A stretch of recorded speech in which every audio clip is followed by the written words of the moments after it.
Muito bem, estamos começando mais uma aula da grande história e chegando à aula de número 199. Estamos ali já chegando à aula de número 200. Na próxima aula chegaremos a esse número tão significativo da gente nessa jornada, né, do conhecimento da palavra de Deus, percorrendo toda a grande história de Deus, desde Gênesis até Apocalipse. Pois bem, meus amigos, é muito bom estarmos juntos, muito bom refletirmos sobre a palavra de Deus. Hoje nós vamos considerar 2 Coríntios capítulos 10 e 11, um texto que Paulo vai assim trabalhar bastante o seu apostolado. Ele vai falar bastante sobre aquilo que está no seu coração. Então, vamos lá começar orando, pedindo a graça de Deus sobre as nossas vidas. Vamos orar. Pai Santo, Deus querido, muito obrigado, Senhor, pela tua presença, pelo teu cuidado, pelo teu amor sobre nós, porque é somente pelo teu amor que nós vivemos, que o Senhor continue cuidando, ministrando graça sobre nós, abençoando-nos segundo a tua palavra, segundo a tua vontade, em nome de Jesus. Amém. Amém, meus amigos. Normalmente os nossos estudos aqui eles são ao vivo, né? No entanto, se você está vendo esse vídeo ao vivo, ele foi gravado, porque nesse momento em que eu estou tá passando esse vídeo, terça-feira, 18 horas, eu vou estar na África.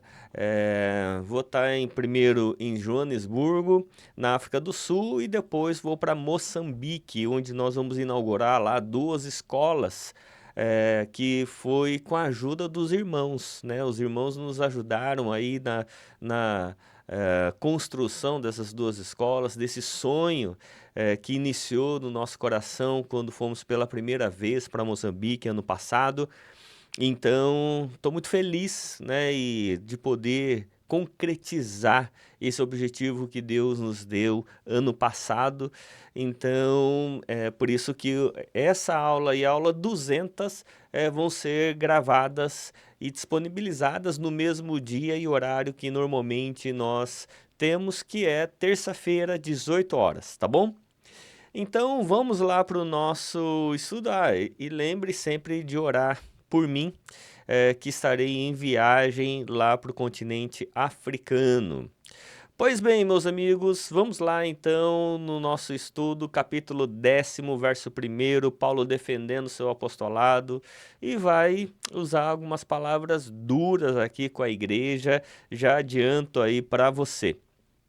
Pois bem, a palavra do Senhor vai nos dizer assim: Eu, Paulo, pela mansidão e pela bondade de Cristo, peço a vocês, eu que sou humilde quando estou diante de vocês, mas severo quando ausente. Ele é entre aspas aqui, humilde e severo, porque era a acusação que eles faziam, né, com Paulo.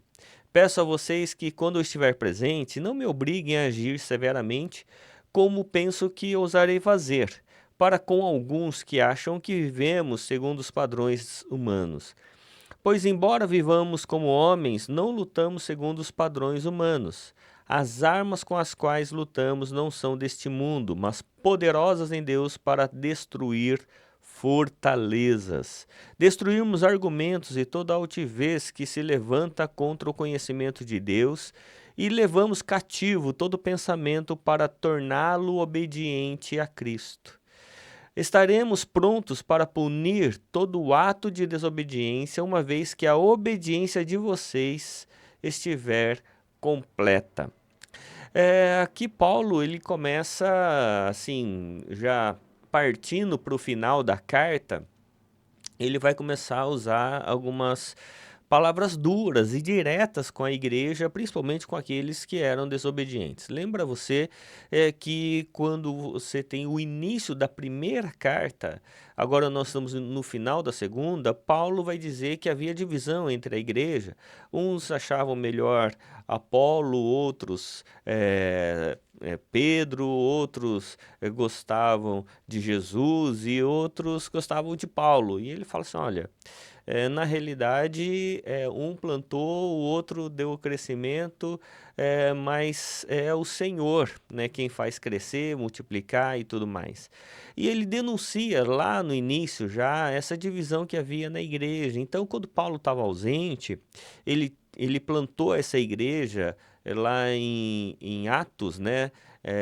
No capítulo 17 a 19, você vai ter essa igreja sendo plantada. Então, é interessante porque Paulo ele fica 3 anos em Corinto. Ele não ficou apenas um tempo e foi embora. Ele ficou bastante tempo nessa igreja, ele conhecia essa igreja, é a igreja que ele mais vai escrever.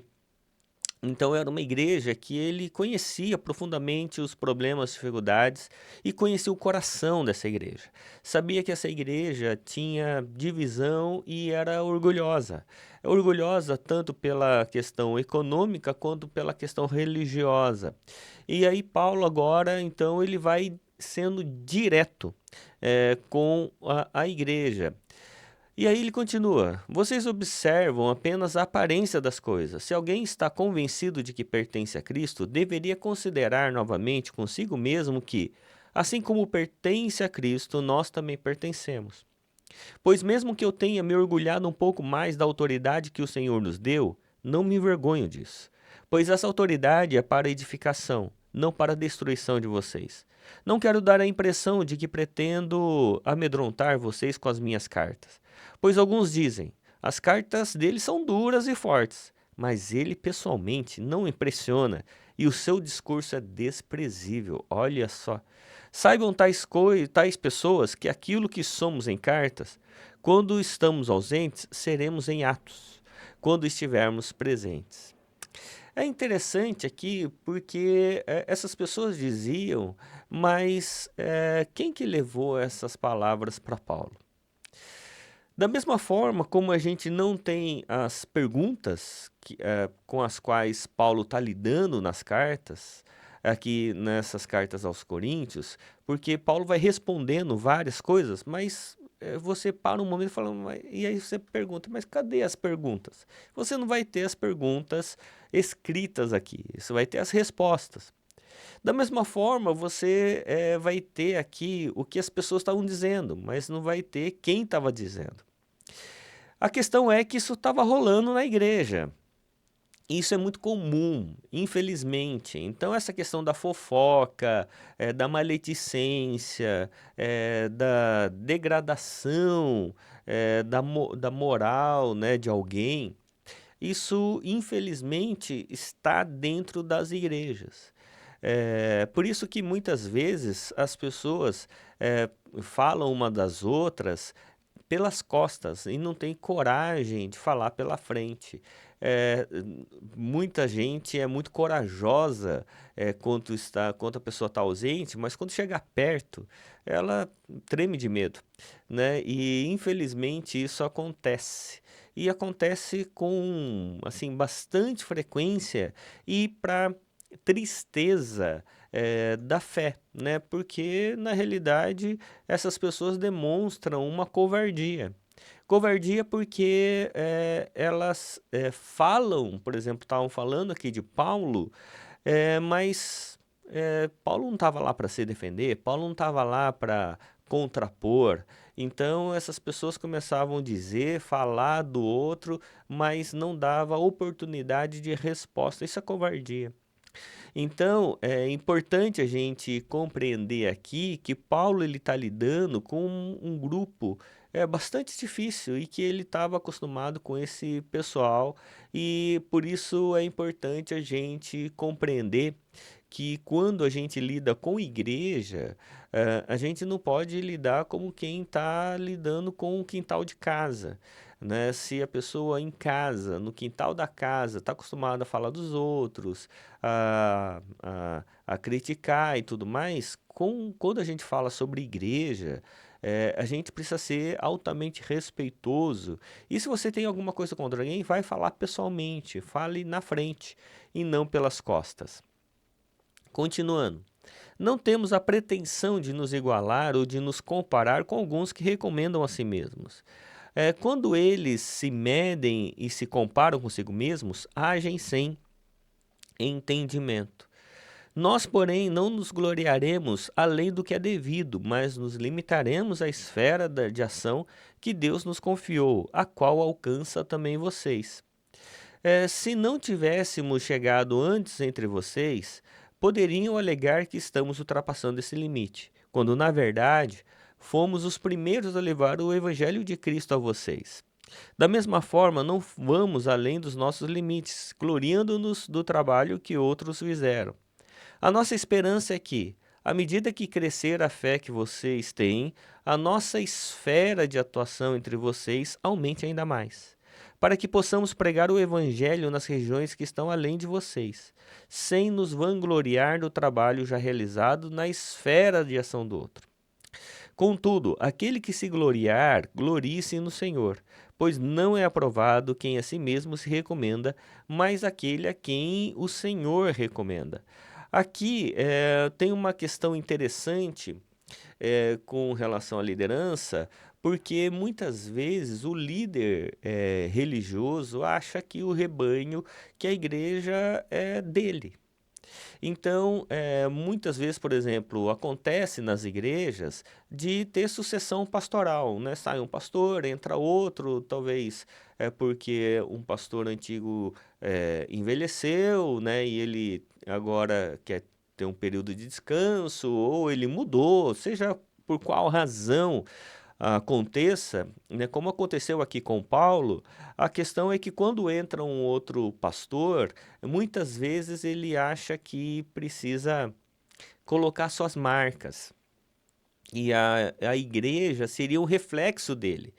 E na realidade, o que deve acontecer é que a igreja é reflexo de Cristo. Todos nós somos servos, todos nós servimos o Senhor, todos nós estamos debaixo da presença excelsa do nosso Pai eterno. É por isso que é importante os líderes compreenderem que na igreja nós não imprimimos as nossas marcas, mas levamos as pessoas a terem as marcas de Cristo. Marcas de amor, generosidade, compaixão, mansidão, domínio próprio, todas as marcas de Cristo Jesus, os frutos do Espírito Santo, todos devem estar assim, dentro da concepção que nós precisamos alcançar, que é ser reflexo da Trindade, reflexo do amor de Deus. Mas quando o líder entra e fala assim, olha, não, eu quero que sejam as minhas marcas, aí incorre num grande erro e pecado. Então, é por isso que Paulo ele vai dizer assim, aquele que se gloriar, glorie-se no Senhor. Exatamente por isso, né? Porque nós precisamos sempre compreender que o Evangelho é para a glória de Deus e não para a nossa própria glória. E aí, no capítulo 11, ele vai dizer assim, eu gostaria que vocês me suportassem um pouco mais na minha insensatez. Ele está sendo irônico aqui, né? De fato, vocês têm suportado, pois a dedicação que tenho por vocês provém de Deus. Eu os prometi a um único marido, Cristo, né? Que a igreja é a noiva, Cristo é o marido, né? Querendo apresentá-los a ele como uma virgem pura. Que receio e quero evitar é que, como Eva foi enganada pela astúcia da serpente, assim a mente de vocês seja corrompida e se desvie da sincera e pura devoção que vocês têm por Cristo. Pois se alguém tem pregado a vocês um Jesus que não é aquele que pregamos, ou se recebem um espírito diferente do que receberam, ou um evangelho diferente do que aceitaram, vocês o toleram com facilidade. No entanto, não me julgo nem um pouco inferior a esses superapóstolos, né? Posso não ser um orador eloquente, mas tenho conhecimento. De fato, já manifestamos isso a vocês de muitas maneiras.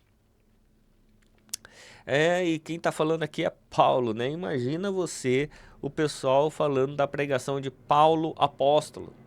Falar, ah, não, ele é muito teórico, não gosto da pregação dele, ele fala coisas muito difíceis, até Pedro vai dizer isso, né? Na carta aos Gálatas, né, Paulo vai dizer isso, né, que teve que confrontar Pedro e que Pedro falava que Paulo usava umas coisas, uns termos muito difíceis, que era de difícil compreensão.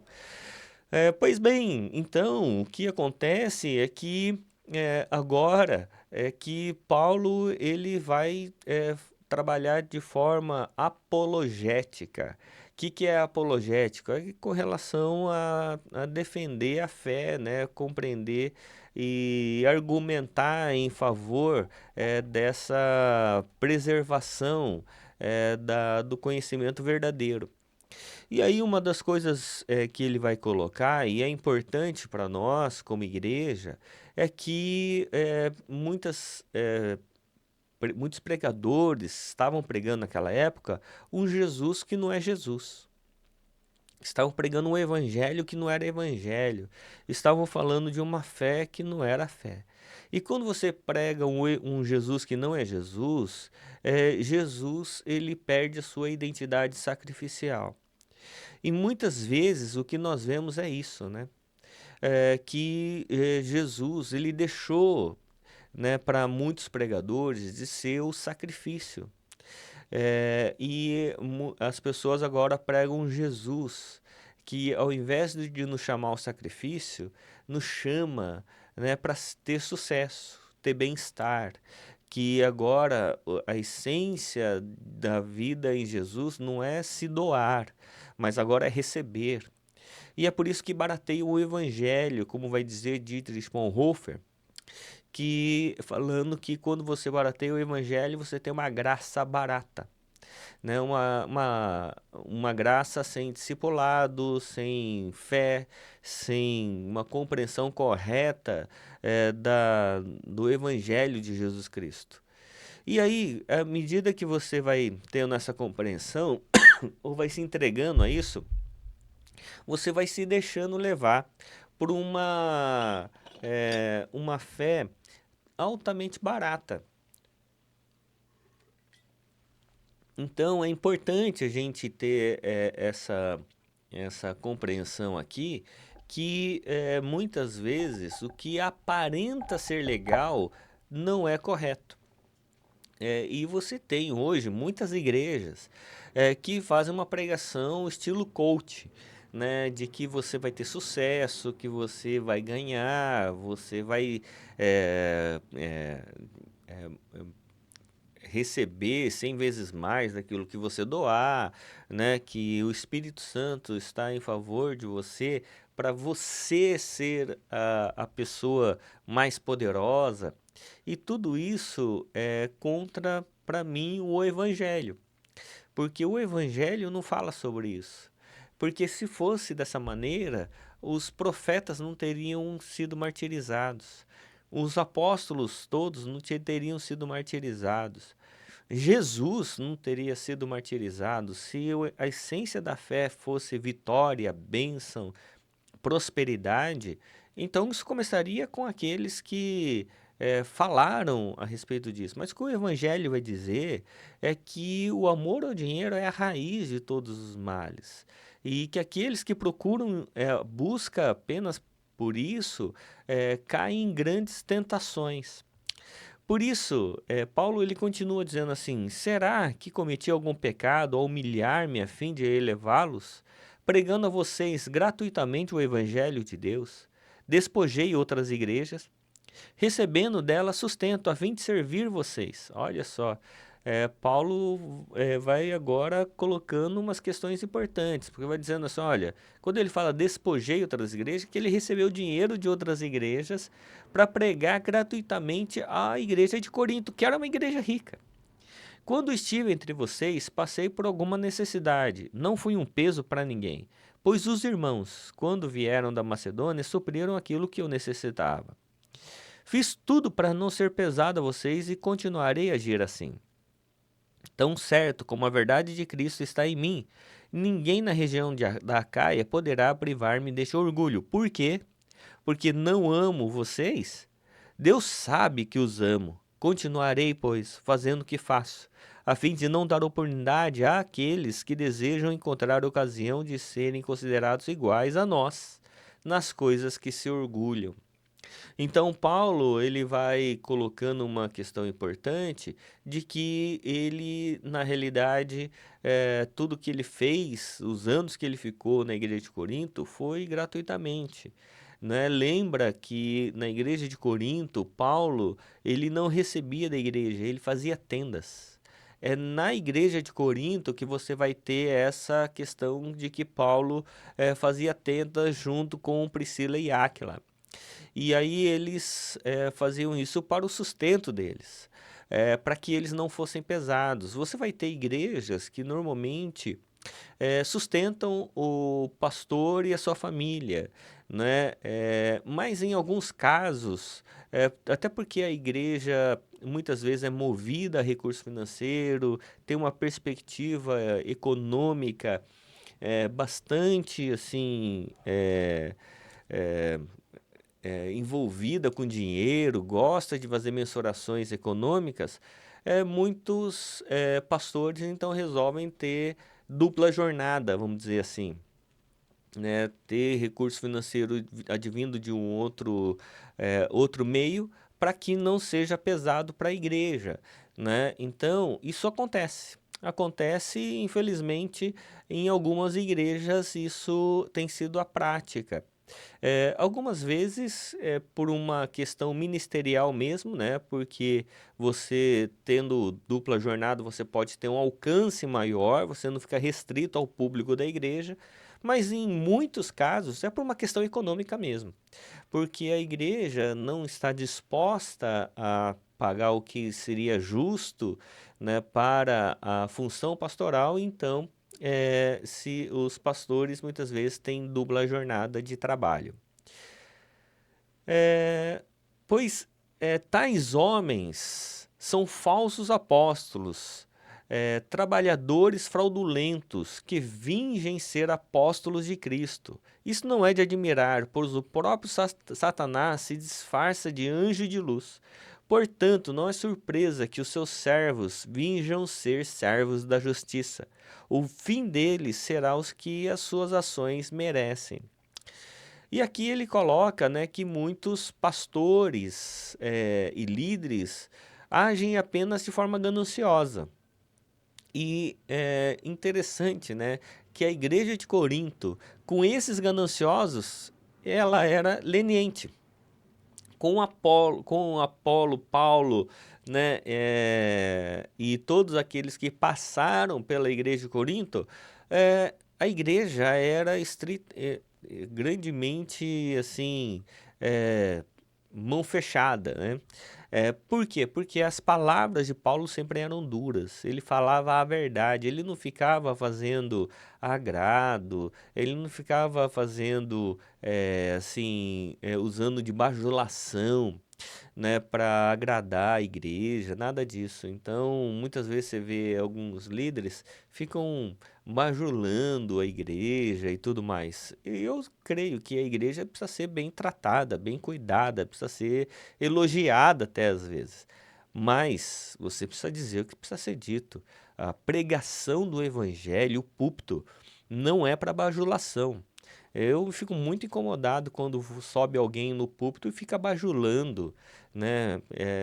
Porque a palavra de Deus, ela precisa ser pregada, né? Não, é Deus que precisa ser exaltado no púlpito e não as pessoas. E aí, aqui no caso, os super apóstolos que ficavam bajulando as pessoas recebiam dinheiro. Enquanto Paulo, que pregava de graça, mas tinha palavra dura, continuava assim com grande dificuldade de arrecadar recursos não para ele, mas para aqueles que necessitavam. E aí ele continua a dizer: volto a dizer, ninguém me considera insensato, mas se vocês assim me consideram, recebam-me como receberiam um insensato, a fim de que eu me orgulhe um pouco. Ao sustentar esse orgulho, não estou falando segundo o Senhor, mas como insensato. Visto que muitos se orgulham de modo bem humano, eu também me orgulharei. Vocês, por serem tão sábios, suportam de boa vontade os insensatos? De fato, vocês suportam até quem os escraviza, ou quem os explora, ou quem se aproveita de vocês, ou quem se exalta, ou quem lhes fere a face. Para minha vergonha, admito que fomos fracos demais para isso. Logicamente, Paulo está usando de ironia aqui, né? Que ele foi fraco demais para ser pesado, né? Para ser autoritário aqui com a igreja. E aí vem uma fala bastante importante das marcas do seu apostolado. E ele vai dizer assim: naquilo em que todos os outros se atrevem a gloriar-se, falo como insensato e eu também me atrevo. São eles hebreus? Eu também sou. São israelitas? Eu também. São descendentes de Abraão? Eu também. São eles servos de Cristo? Eu ainda mais. Devo estar fora de mim para falar desta maneira, mas trabalhei muito mais. Fui encarcerado mais vezes, fui açoitado mais severamente e exposto à morte repetidas vezes. 5 vezes recebi dos judeus 40 açoites menos um. 3 vezes fui golpeado com varas, 1 vez apedrejado, 3 vezes sofri naufrágio, passei 1 noite e 1 dia como náufrago em alto mar. Estive continuamente viajando de uma parte a outra, enfrentando perigos nos rios, perigos de assaltantes, perigos entre os meus compatriotas, perigos entre os gentios, perigos na cidade, perigos no deserto, perigos no mar e perigos entre falsos irmãos. Trabalhei arduamente. Muitas vezes fiquei sem dormir, passei fome e sede, e muitas vezes fiquei em jejum. Suportei frio e nudez. Além disso, enfrento diariamente uma pressão interior, preocupando-me com todas as igrejas. Quem está fraco? Que eu não me sinta fraco? Quem é induzido ao pecado? Que eu não me queime por dentro? Olha, essas palavras aqui de Paulo são maravilhosas, né?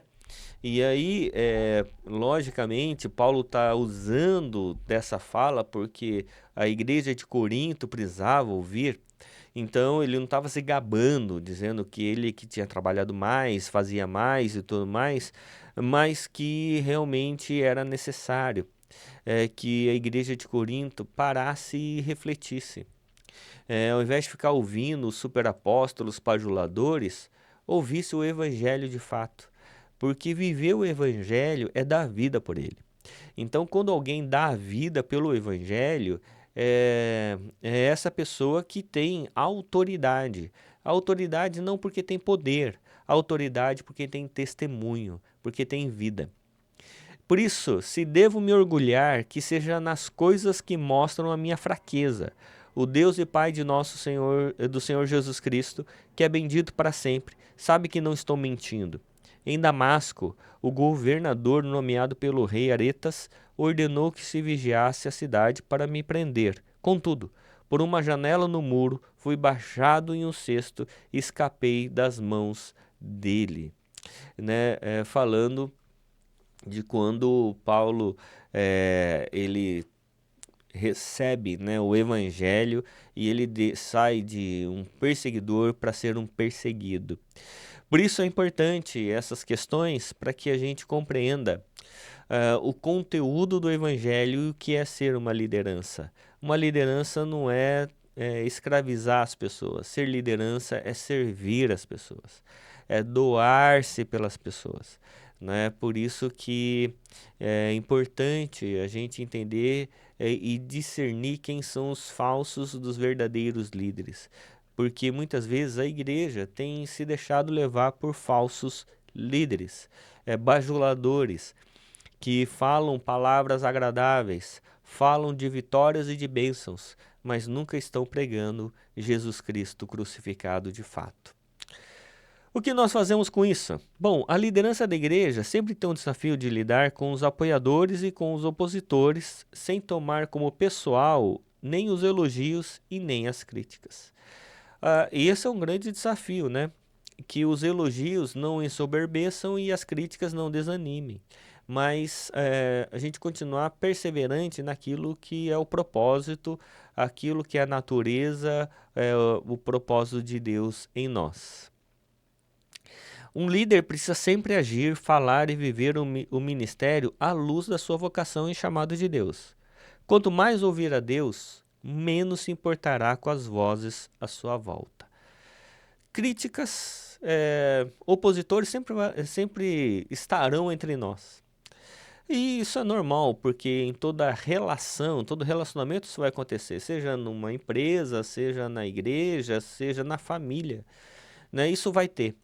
A questão é que a pessoa que vai ser líder precisa agir, falar e viver conforme o chamado de Deus, né? Para que quanto mais a pessoa orar e ouvir a Deus, menos ela vai se importar com as vozes à sua volta.